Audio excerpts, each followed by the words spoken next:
اچھا اتفاق دیکھیے، اب عرب کے لوگ تو شام وغیرہ جاتے رہتے تھے، ان کے تجارتی چیزیں تھی، ہے نا، وہ تو جاتے رہتے تھے.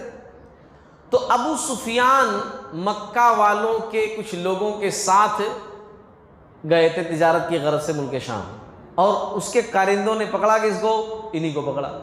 یہی ملے صاحب، بھئی کون ہے؟ عرب کے لوگ، عرب کا قافلہ، عرب کا قافلہ. ابو سفیان صاحب مل گئے اپنے بندوں کے ساتھ، لو بادشاہ کے سامنے حاضر کیے.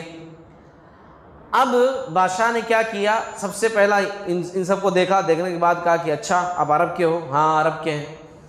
تم میں سے، ترجمان کے توسط سے پوری بات ہوئی تھی، حدیث کے اندر ذکر ہے، ترجمان کے توسط سے. قیصر نے کہا کہ تم میں سے وہ جو شخص ہیں کہ جنہوں نے نبی کا دعویٰ کیا ہے، نبی ہونے کے بارے میں بتا رہا میں نبی ہوں، ان کا سب سے قریبی عزیز کون ہے، یعنی رشتہ داروں میں کون ہے، کون رشتہ دار ہے؟ تو ابو سفیان، یہ تمام باتیں نا صحیح بخاری کے اندر ابو سفیان صاحب خود روایت کیے ہیں رضی اللہ تعالیٰ عنہ. بعد میں مسلمان ہوئے نا، صحابی بنے. ابھی تو مسلمان نہیں ہوئے تھے، ابھی تو کٹر تھے، مکہ والوں کے سردار تھے، ابھی تو مخالفت میں تھے، لیکن بعد میں مسلمان ہوئے. تو پورا واقعہ انہوں نے ذکر کیا ہے. امام بخاری رحمۃ اللہ علیہ نے صحیح حدیث کے اندر وہ تمام باتوں کا ذکر کیا ہے. یہ واقعہ خود بیان انہوں نے کیے کہ بادشاہ نے کہا مجھ سے کہ بھئی کون ہے؟ ہم لوگوں سے کہا کون ہے سب سے قریبی عزیز؟ تو میں نے کہا میں ہی چھوں. میں کہا ٹھیک ہے تم سامنے آ کر بیٹھو، یہاں سامنے بٹھا دیا اپنی طرف فیس کر کے، اور باقی لوگوں کو جن کے ساتھ تھے ان کو تھوڑی دور پیچھے بٹھا دیا، اور کہا کہ اگر میں ان سے سوال جواب کرنے والا ہوں، انہوں کو جھوٹ بولے نا تو تم لوگ کا پیچھے سے اشارہ کر دینا میں جھوٹ بول رہے ہیں. دیکھ لو، ہے نا، اس وقت کتنے زبردست تحقیق کو کر رہا ہے کہ میں ان سے سوال جواب کروں گا، یہ اگر کچھ بھی غلط بولے نا تو پیچھے سے تم لوگ اشارہ کر دینا کہ غلط بول رہے. ابو سفیان رضی اللہ تعالیٰ عنہ کہتے ہیں کہ اس وقت میرے دماغ میں تھا کہ میں جھوٹ بولوں گا، لیکن اس ڈر سے جھوٹ نہیں بولا، میں کسی بھی سوال پر جھوٹ بول ہی نہیں پایا میں، کیونکہ مجھے ڈر تھا کہ یہ لوگ کہیں اشارہ نہ کر دیں، کیونکہ یہ فیس دونوں کا سامنے تھا نہیں کہ روک دو کہ نہیں بتانا نہیں ہے. اب یہ لوگ پیچھے ہیں، میں کچھ بولوں یہ لوگ پیچھے سے اشارہ کرتے جھوٹ بول رہے ہیں. اتنے بڑے آدمی کے سامنے بیٹھے میں کیا حالت ہو جائے گی پھر. اس لیے میں چاہ کر بھی جھوٹ نہیں بول پایا. چاہتا تھا کہ میں جھوٹ بولوں گا کیونکہ دل میں تھی دشمنی، لیکن چاہ کر بھی جھوٹ نہیں بول پایا. اچھا اب بات چیت کیا ہوئی ترجمان کے توسط سے، وہ دیکھو بہت زبردست بات ہے، اس کے اندر بڑی باریک بینی ہے. چھوٹا چھوٹا سوال ہے نا، لیکن اتنا زبردست سوال قیصر نے کیا ہے، اور ویسے ہی بہترین جواب انہوں نے دیا بھی ہے. ہرقل نے پوچھا پہلا سوال کہ ان کا نسب کیسا ہے. اس نے اس قسم کی، اس کا نسب کیسا ہے، جو شخص دعویٰ کر رہا ہے میں نبی ہوں، اس کا نسب کیسا ہے بتاؤ. ابو سفیان صاحب بولے کہ وہ تو اونچے نسب والے ہیں، نسب ان کا بڑا اونچا ہے. ابو سفیان نے دوسرا سوال جواب یاد رکھیے گا ذہن کے اندر، کیونکہ ابھی جب بادشاہ تبصرہ کرے گا نا تو زیادہ سمجھ میں آئے گا جب سوال جب آپ کو یاد ہوگا. تو پھر بادشاہ نے سوال کیا تو کیا یہ بات، یعنی نبی ہونے والی بات، اس سے پہلے بھی تم میں سے کسی نے کہی ہے تمہارے پاس؟ تو ابو سفیان نے کہا نہیں، فرسٹ ٹائم کسی نے ایسی بات نہیں کہی ہے ابھی تک مکہ کے اندر. ہرقل نے پھر پوچھا کیا اس کے باپ دادا میں سے کوئی بادشاہ گزرا ہے؟ ابو سفیان نے کہا نہیں، کوئی بادشاہ نہیں گزرا ہے. ہرقل نے پھر پوچھا اچھا تو بڑے لوگوں نے اس کی پیروی کی ہے یا کمزور لوگوں نے کی ہے؟ ابو سفیان نے کہا کہ کمزور لوگوں نے کی ہے. ہرقل نے کہا یہ لوگ بڑھ رہے ہیں یا گھٹ رہے ہیں؟ ابو سفیان نے کہا نہیں بڑھ رہے ہیں، زیادہ سے زیادہ ہوتے جا رہے ہیں، دن بدن ان کی تعداد بڑھ رہی ہے. ہرقل نے پھر پوچھا کیا اس دین میں داخل ہونے کے بعد کوئی شخص اس دین سے برگشتہ ہو کر کہ اچھا نہیں ہے، خراب ہے، بہت زیادہ پریشر ہے وغیرہ وغیرہ، یہ سب کہے ہوئے کر کے مرتد بھی ہو جاتا ہے کیا؟ تو ابو سفیان نے کہا کہ نہیں. ہرقل نے کہا کہ اس نے جو بات کہی ہے کیا اسے کہنے سے پہلے، یعنی نبی کا دعویٰ کرنے سے پہلے، کیا تم لوگ کبھی اس کو جھوٹ بولتا ہوا پائے ہو کہ کبھی تم لوگ بولو کہ ارے تم جھوٹ بولے تو جھوٹا آدمی ہے، ایسا کچھ ملا ہے تم کو؟ تو ابو سفیان نے کہا نہیں، کبھی جھوٹ بولتے نہیں پایا. ہرقل نے پھر کہا کیا وہ بد عہدی کرتا ہے، وعدہ خلافی کرتا ہے، وعدوں کو توڑتا ہے، ایسی کوئی برائی اس کے اندر؟ تو ابو سفیان نے کہا نہیں.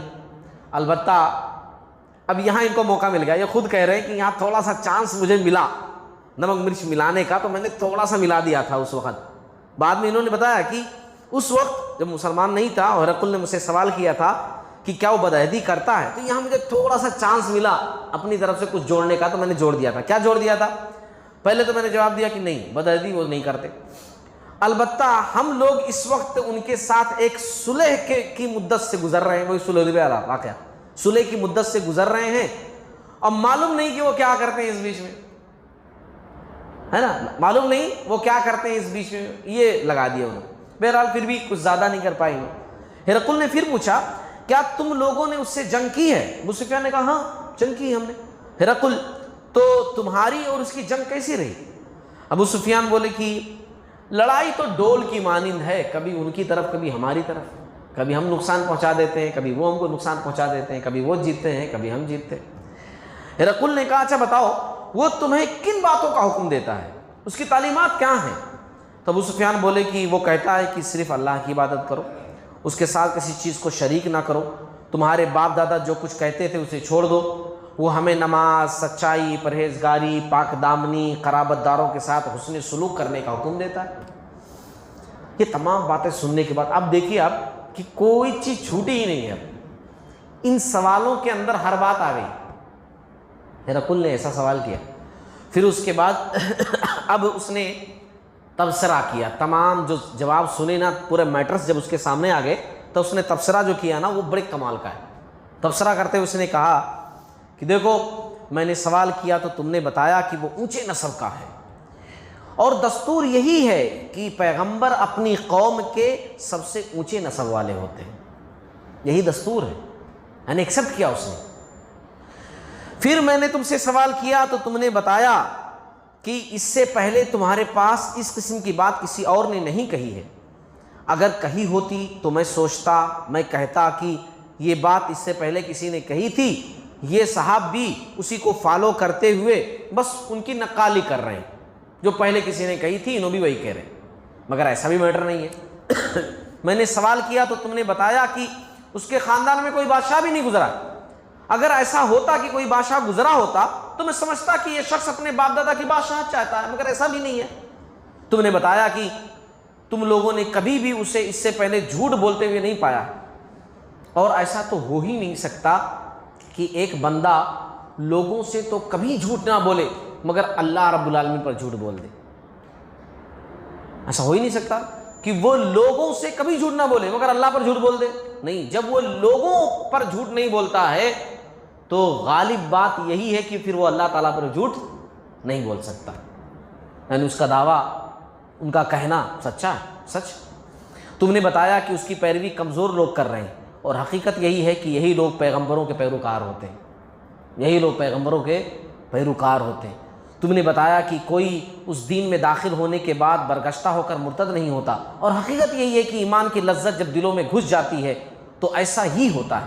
تم نے بتایا کہ کبھی وہ وعدہ خلافی نہیں کرتا، اور پیغمبر ایسے ہی ہوتے ہیں، وہ بدعہدی نہیں کرتے۔ تم نے بتایا کہ وہ تمہیں اللہ کی عبادت کرنے، اس کے ساتھ کسی چیز کو شریک نہ ٹھہرانے کا حکم دیتا ہے، بت پرستی سے منع کرتا ہے، نماز، سچائی، پرہیزگاری، پاک دامنی کا حکم دیتا ہے۔ جو کچھ تم نے بتایا ہے اگر وہ صحیح ہے تو یہ شخص بہت جلد میری اس جگہ کا بھی مالک بن جائے گا۔ اس نے پیر مار کر کہا اس جگہ کا بھی وہ بندہ جلد ہی جلد مالک بن جائے گا۔ یہ قیصر نے تبصرہ کرتے ہوئے کہا۔ جب تبصرہ کیا اس نے، ساتھ ہی یہ بھی الفاظ اس نے ادا کیے، اسی وقت اگر مجھے یقین ہوتا کہ میں اس کے پاس پہنچ سکوں گا تو اس سے ملاقات میں ضرور کرتا، اس کے پاس جاتا، اس کے دونوں پیر دھلتا، اس کے پاؤں دھوتا میں۔ قیصر نے کہا میں اس کے پاؤں دھلتا، اس کے پاس جاتا۔ جب اتنے بڑے ملک کا حکمراں اتنی بڑی جگہ پر بیٹھ کر کے اتنے بڑے دربار میں یہ سارے الفاظ ادا کر رہا ہے، اور پورے عیسائی اور پادری ہے نا پورے بیٹھے ہوئے ہیں، پورے عیسائی مذہب کو ماننے والے لوگ ہیں، تو ظاہر سی بات ہے ان لوگوں کو لگا کہ یہ تو مسلمان ہو گیا۔ وہ پورے چیخنے لگے، اس کے درباری، اس کے وزراء جو ہے چمغیاں کرنا شروع کر دیے، ہال کے اندر جو ہے باتیں گونجنے لگیں۔ جب ایسا ہوا تو پھر اس کے لوگوں نے کیا کیا، جو اس کے ہمنما تھے، ہم خیال تھے، جو اس کے قریبی لوگ تھے، فوراً عربی قافلوں کو باہر نکال دیا کہ تم لوگ آ جاؤ، ابو سفیان وغیرہ کو باہر نکال دیا، تم لوگ باہر جاؤ۔ ہے نا, تم لوگ باہر جاؤ, صحیح بخاری کی حدیث ہے, تم لوگ باہر چلے جاؤ. اور پھر اس کے بعد ایک بات اور بھی ملتی ہے, وہ بات کہہ کر کے میں اس کڑی کو جوڑوں گا. ایک بات اور بھی ملتی ہے کہ اس نے کیا کیا کہ محل کے چھت پر پہنچا, پورے لوگوں کو جو اس کے تھے نا قریبی پوروں کو بلایا, اور بلا کر کے باقاعدہ اعلان کرتے ہوئے کہا کہ اے رومیوں, اپنی سلطنت کی بقا چاہتے ہو تو اس نبی کی بیعت کر لو. یہ سننا تھا کہ اس کی پوری فوج نہ پورے محل کو گھیر لی, پوری بغاوت کرنے پہ اتارو ہو گئے, ہر جگہ جو ہے چیخ پکار شروع ہو گئی. اس نے جب یہ دیکھا نا تو اس کو سمجھ میں آ گیا کہ میری بادشاہت چھن جائے گی, لوگ بغاوت کرنے لگیں گے, ملک کے اندر بدامنی پھیل جائے گی. تو اس نے پھر دوبارہ کہا کہ میں تو تم لوگوں کا امتحان لے رہا تھا, میں یہ دیکھ رہا تھا کہ تم لوگ اپنے مذہب پر مضبوط ہو کہ نہیں ہو, اور تم لوگ کامیاب ہوئے. تو پورے سجدے میں گر گئے کہ ارے اچھا بات تو ایسی تھی. پھر خوشی خوشی پورے واپس چلے گئے. اس نے دحیہ کلبی رضی اللہ تعالیٰ عنہ کو بلایا, اور بلا کر اس نے کہا کہ مجھے پہلے سے معلوم تھا اس چیز کے بارے میں, لیکن مجھے نہیں پتا تھا کہ یہ نبی تمہارے پاس آئیں گے, مجھے یہ نہیں پتا تھا. اور اس نے کچھ الفاظ ادا کیے, اس نے باقاعدہ کلمہ نہیں پڑھا, باقاعدہ جس طریقے سے ایک مسلمان کہتا ہے اس طریقے سے بات نہیں کی, عزت بخشی, خط کو بھی عزت بخشی, سفیر کو بھی عزت بخشی, مال بھی دیا, جاگیروں کے کاغذات بھی دیے, اور پھر اس کے بعد جو ہے یہ بات اس نے کہی کہ میں مانتا ہوں اور میں مسلمان ہوں. اس قسم کے الفاظ اس نے ادا کیے اپنی طرف سے کہ میں تسلیم کرتا ہوں ان کو, وہ نبی ہیں, میں ایکسیپٹ کرتا ہوں ان کو. یہ تمام باتیں کہیں, اور پھر اس کے بعد جو ہے دحیہ کلبی رضی اللہ تعالیٰ عنہ کو واپس بھیجایا.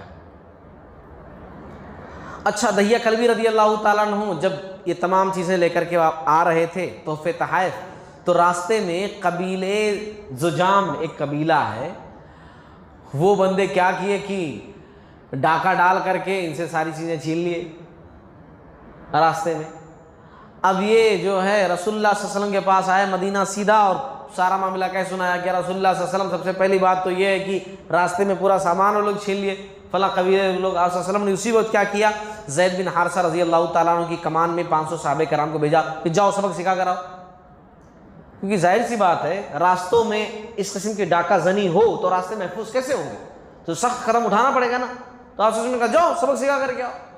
خیر یہ صحابہ گئے اور ان کو اچھے طریقے سے سبق سکھا کر کے آئے, صرف سبق ہی نہیں باقاعدہ پورا سبق سکھا کر کے آئے جو قبیلے والوں کو, اور وہ سامان بھی واپس لے کر کے آئے.